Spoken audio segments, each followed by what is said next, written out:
Hello అండి, అందరికీ నమస్తే. అందరు ఎలా ఉన్నారు? నేను మీ అశ్విని.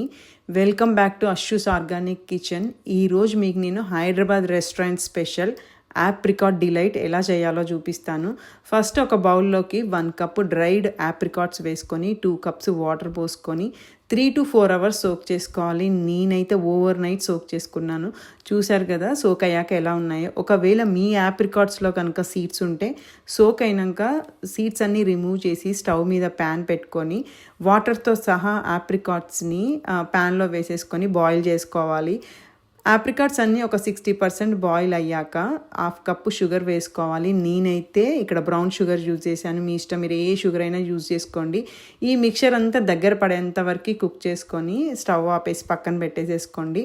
ఇప్పుడు ఇంకో బౌల్లోకి 2 కప్స్ హోల్ మిల్క్ వేసుకొని మిల్క్ బాయిల్ చేసుకోవాలి.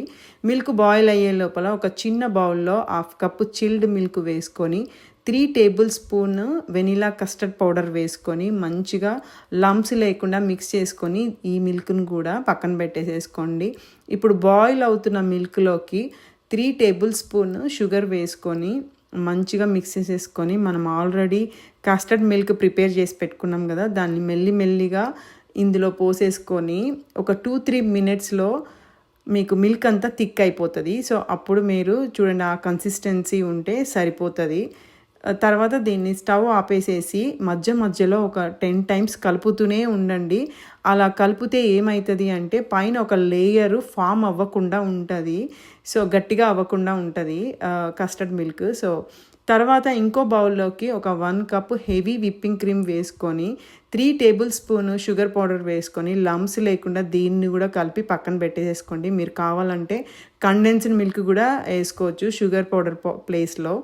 ఇప్పుడు ఆప్రికాట్ పేస్ట్ మంచిగా చల్లారిపోయింది. దీన్ని గ్రైండర్లో వేసుకొని మెత్తగా పేస్ట్ వేసేసుకొని దీన్ని కూడా పక్కన పెట్టేసుకోండి. అన్నీ పక్కన పెట్టేసేసుకున్నాక ఇప్పుడు ఒక స్క్వేర్ బౌల్ తీసుకొని మనం సెట్ చేసుకోవాలి. సెట్టింగ్ కోసం ఫస్ట్ ఆప్రికాట్ పేస్ట్ పెట్టుకొని నేను ఇక్కడ నార్మల్ వైట్ బ్రెడ్డే యూజ్ చేస్తున్నాను.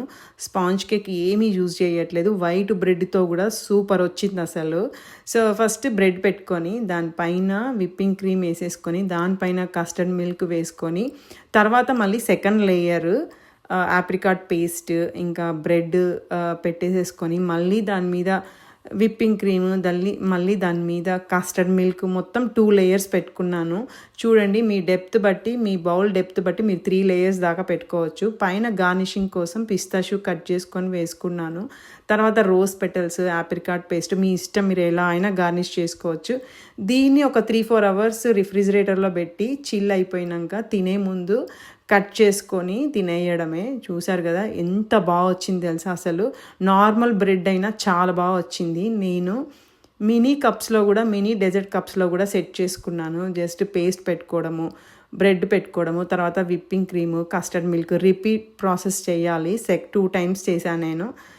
సో దీనికి కూడా సేమ్ యాజ్ ఇట్ ఈజీగా పైన గార్నిషింగ్ కోసము పిస్తాషు ఇంకా రోజ్ పెటల్స్ వేసి వీటిని కూడా రిఫ్రిజిరేటర్లో పెట్టుకున్నాను. సేమ్ మెజర్మెంట్స్ని మీరు కనుక ఫాలో అయితే పక్కాగా వస్తుంది. చాలా హార్డ్ అనుకుంటాం కానీ dead easy recipe. Thanks for watching.